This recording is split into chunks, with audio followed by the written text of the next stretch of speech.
to come through our heart, my brothers and sisters, is love of Allah. Allah subhanahu wa ta'ala is not to be worshipped only out of fear, only out of understanding, His glory subhanahu wa ta'ala. No. Also out of love. Do we love Allah? Do you miss Allah subhanahu wa ta'ala? Don't you sometimes feel, Allahu Akbar, Allah in dunya, in worldly relationships. You miss a friend, you pick up the phone and you call him. Say, Wallah, why are you calling, brother? Wallah, I miss you.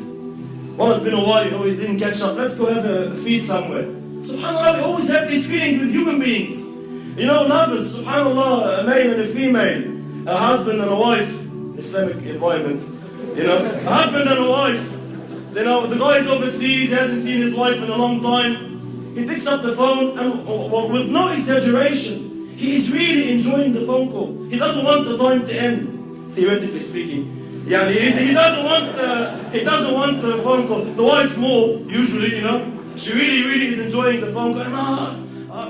Please, call me again. We are enjoying the discussion.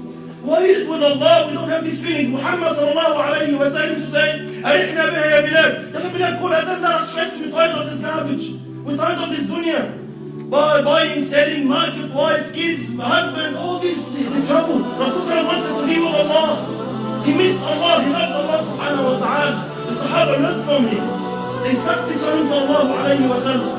The story of Abdullah ibn Amr radiyallahu ta'ala anhu, a young man, like many of the youth here, mashallah. A young man, in narrations, the difference between Abdullah ibn Amr's age and his father, Amr ibn al-As, was around 11 years. I know it sounds weird, but this was the tradition then. So Amr ibn al-As, his father, had his son when he was 11 years old. Abdullah ibn Amr. So they were like father and son, but there was only like an 11-year gap between them. So very, very, very close to one another. So Abdullah ibn Amr radiallahu anhu was a abid. He was the worshipper of Allah. No mucking around, no joking, fasting every day, tahajjud every night, all night. Fasting in the morning, Allahu Akbar. Dhikr of Allah, ibadah, da'wah, ilm, name it. He was one of these youth that dedicated themselves to Allah to the extent that his father had to force him to marry.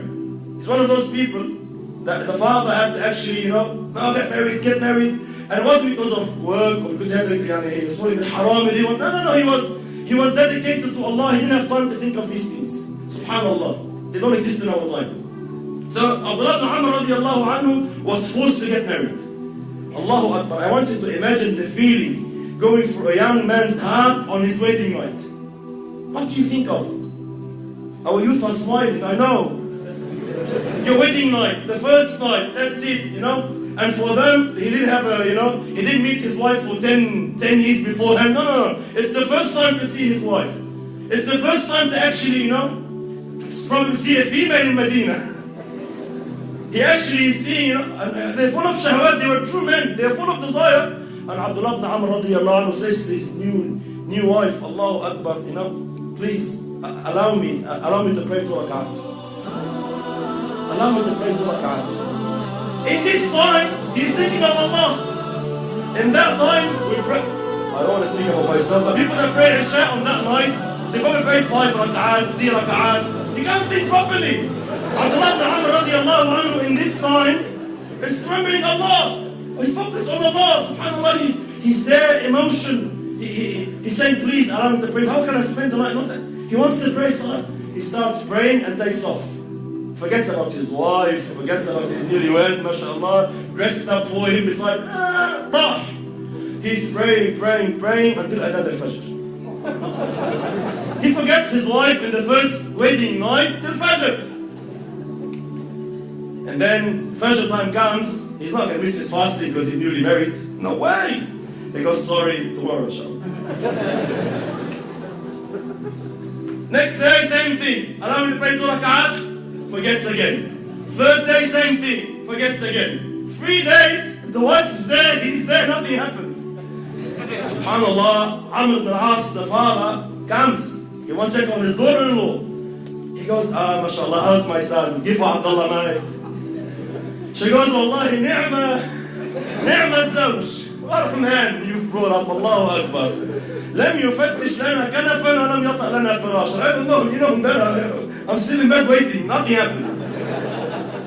So Abdullah ibn Amr ibn al-As grabs grabs his son from his, he grabs him from his abaya and takes him to Muhammad and says, deal with this guy, I can't deal with him anymore. So Muhammad says to him, no, you fast one day on, one day off, you don't pray tahajjud all night, a portion of the night you pray, a portion you sleep, your family has a right, your wife has a right, deen has a right. He gives him the balance. But look at that, forget about the story. The man forgot his wife because of salat. Have you ever forgot anything because of salat? Anything. Anything in your life. Did you forget anything in your life because of salat? We forget salat, yes. I mean salat, I don't know, ruku, sujood, 1 rak'ah, 2 rak'ah, yes. But did you ever forget something because of salat?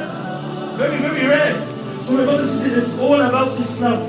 If I love Allah, it's an opportunity. Allah is speaking to me. I'm talking to Allah subhanahu wa ta'ala. Take it, grasp it. How much time is left? Huh? No, Allahu Akbar. So subhanallah, it's these feelings, they have to go for the heart.